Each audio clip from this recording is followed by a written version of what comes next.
David Goggins is not just a man, he's a living proof that the limits we believe in are only illusions. Born in 1975, David grew up in an abusive home. His father's violence and constant fear shaped his childhood. At school, he struggled with learning disabilities and was bullied for his weight and appearance. By the time he graduated high school, David weighed nearly 300 pounds. He worked a low-paying job as a pest control technician, barely making ends meet. His life seemed stuck. But one day, watching a documentary about the Navy SEALs, something clicked inside him. He decided to change everything. The recruiter told him he had only 3 months to lose over 100 pounds to even qualify. Most people would give up, but David went to war with himself. He ran miles every day, worked out for hours, and followed a strict diet. The pain was unbearable, but he kept going. He made the weight and entered SEAL training, also known as BUD-S, one of the hardest military programs in the world. And now I want to show you an illustration about David Goggins. My story doesn't start with a silver spoon. It starts in the dirt. It starts in a place a lot of you might know, a place filled with fear and pain. I grew up in a home that was a war zone, not a sanctuary. My father was the monster in my closet and under my bed. He wasn't just a man, he was a force of abuse that taught me what it felt like to be weak, to be powerless. On top of that, we were the only black family in a small town in rural America. The world outside my front door wasn't much kinder. Racism was everywhere. It was in the whispers, the stares, and the words that were meant to cut you down and remind you that you were different, that you were less. Poverty was the air we breathed. It was a constant companion, a heavy blanket that smothered any dreams before they could even form. We didn't have much, and the little we did have was a constant struggle to keep. This environment is designed to break a person. It's a perfect storm of negativity that teaches you to expect the worst, to believe you are worthless. I learned to lie, to cheat on tests, to find the easy way out because survival was the only goal. I developed a stutter, my mind fractured by the trauma. I was living in a nightmare every single day, just trying to make it to the next one without getting hurt too bad. The world teaches you to build walls around yourself when you come from a place like that. You learn to hide your true self because showing any vulnerability is an invitation for more pain. I was a master at it. I created a persona, a kid who acted tough but was crumbling on the inside. Every day was a performance. The fear of my father's fists and the sting of racial slurs became the soundtrack of my youth. These experiences don't just leave scars. They shape the very foundation of who you think you are. They build a cage around your mind, and you start to believe that cage is your reality, your destiny. This beginning wasn't a setback, it was the furnace. It was the fire that would eventually forge the steel. Most people look at a past like mine and see a reason for failure, an excuse to give up. They see a victim. But what they don't understand is that the deepest darkness is where you can find the brightest light. It's where you learn the true meaning of struggle. It's where you get your first taste of what it means to be uncomfortable, to be in pain. And that, right there, is the most valuable lesson a person can ever learn. It's the starting block for the person you have the potential to become. Escaping my father was just the first step. It didn't magically fix everything. The damage was done. The programming was set deep. I carried that scared, broken kid with me everywhere I went. I was free from the physical abuse, but the mental chains were still locked tight. I drifted through life with no purpose, no drive, no mission. I was looking for the easy path, the path of least resistance, because that's what my mind was trained to do. I was avoiding any and all conflict, any and all discomfort. I was soft, I was weak, and I was lying to myself every single day, pretending everything was okay. My lowest point found me working a dead-end job, spraying for cockroaches. That was my life. I was making a little bit of money, just enough to be comfortable, just enough to stay numb. I would get home, turn on the TV, eat junk food, and just let the hours slip away. I was running from my own mind, from the ghosts of my past. I ballooned up in weight, tipping the scales at nearly 300 pounds. I looked in the mirror and didn't even recognize the person staring back at me. It was a stranger, a fat, lazy, pathetic stranger who had given up on himself completely. This wasn't living, it was a slow death. The comfort zone is a dangerous place. It's a warm, cozy coffin. You think you're safe there, but you're actually rotting from the inside out. My comfort zone was a chocolate milkshake and a box of donuts. It was avoiding any hard conversation, any physical challenge, any opportunity for growth. I was at the absolute bottom. I had no goals, no ambition. I was a victim of my own circumstances, or so I told myself. It's easy to blame your past, to point fingers at the people who hurt you. It's the easy way out. And I was the king of taking the easy way out. This is the point where most people stay. They accept their fate. They settle. They make peace with mediocrity because the alternative is too hard, too painful. They look at the mountain they have to climb and decide it's better to just stay in the valley. I was there. I was ready to build a house in that valley and die there.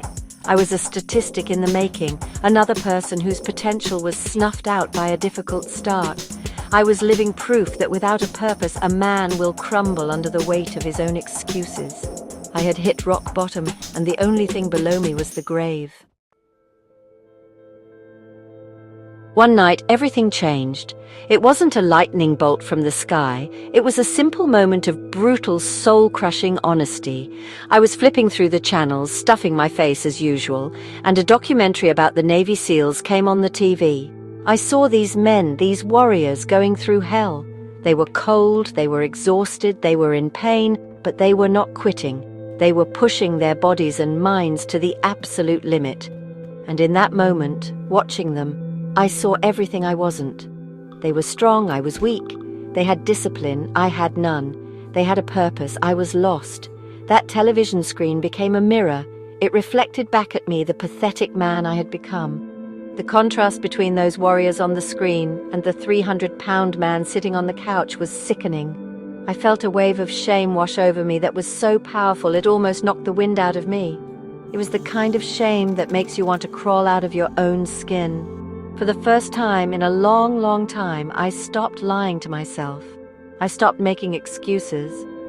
I looked at the man in the mirror, the real one this time, and I held myself accountable. I owned my weakness. I owned my failure. This moment of truth is what I call the accountability mirror. You have to be willing to look at yourself, flaws and all, and not sugarcoat a damn thing. You have to call yourself out on your own bullshit. You have to tell yourself that you are fat, you're lazy, you are not living up to your potential. It has to hurt. That pain is a catalyst for change. Most people avoid this because it's uncomfortable. They'd rather live in a comfortable lie than face a painful truth. But you cannot change what you do not acknowledge. You have to face the monster, and sometimes that monster is you. In that moment, I made a decision. I decided I was done being a victim. I was done being weak.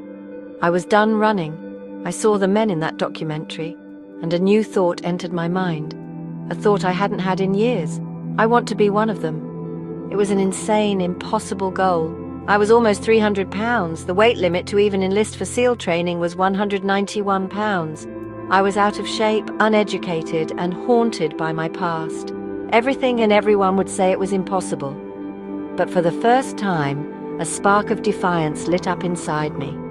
The journey to becoming a warrior started right there, with one honest look in the mirror. The decision was made. I was going to become a Navy SEAL. Now came the hard part, the work. It wasn't about motivation. Motivation is crap. It comes and goes. It's a feeling. I wasn't looking for a feeling. I was looking for discipline. I needed to build a new mind, one that didn't run from pain but ran towards it. I had to lose over 100 pounds in less than 3 months to even have a chance. The doctor said it was impossible, that it was unhealthy. I didn't care. I was on a mission. My life became a cycle of pure, unadulterated suffering. I had to rewire my brain. My days became a living hell of my own creation. I would wake up at 4:30 in the morning. My first workout was on a stationary bike. I would pedal until I had a pool of sweat under me, my mind screaming at me to stop. After that, I would go for a run. I wasn't a runner. Every step was agony. My shins felt like they were going to shatter. My lungs burned, but I kept going. Then I would go to the swimming pool. I was terrified of the water, but I knew I had to conquer that fear. I would swim until my arms felt like they were going to fall off. This was my new reality, a constant state of pain. Food was no longer a comfort, it was fuel. I threw out all the junk. No more donuts, no more milkshakes. My diet became incredibly simple and clean: chicken breast, tuna, fruit, and lots of water. I was in a constant state of hunger. My body was screaming for the sugar and fat it was used to. This wasn't just a physical battle, it was a mental war against my old habits, my old self. Every time I said no to a craving, I was building a small callus on my mind. I was teaching myself to be in control, not to be controlled by my impulses. It was miserable, but it was necessary. People think you need to have some special gift to do this. You don't. You need to be willing to suffer. You have to want it more than you want comfort. You have to be willing to go to war with yourself every single day. The battle isn't against the weights or the running trail. The battle is against the voice in your head that tells you to quit, that tells you it's too hard, that tells you to take the easy way out. I learned to ignore that voice. I learned to talk back to it. I made a commitment to myself that I would not quit, no matter how much it hurt. Goggins went through Hell Week 3 times due to injuries, but never quit. In the freezing water, covered in sand, sleep-deprived and exhausted, he discovered something powerful. The mind can endure far more than we think. After becoming a Navy SEAL, Goggins didn't stop. He set his sights on ultramarathons, triathlons, and world records. He once ran 100 miles in under 19 hours without proper preparation. His feet were bleeding, his legs were cramping, but his mind pushed him forward. Goggins calls it callousing the mind, deliberately seeking discomfort to grow stronger. He believes that life will test you, and you have two choices: quit or adapt. Today, David Goggins is a best-selling author, motivational speaker, and a symbol of discipline and mental toughness. His story teaches one simple truth: you don't have to be gifted to be great. You just have to refuse to quit. Stay hard. Subscribe to see more videos.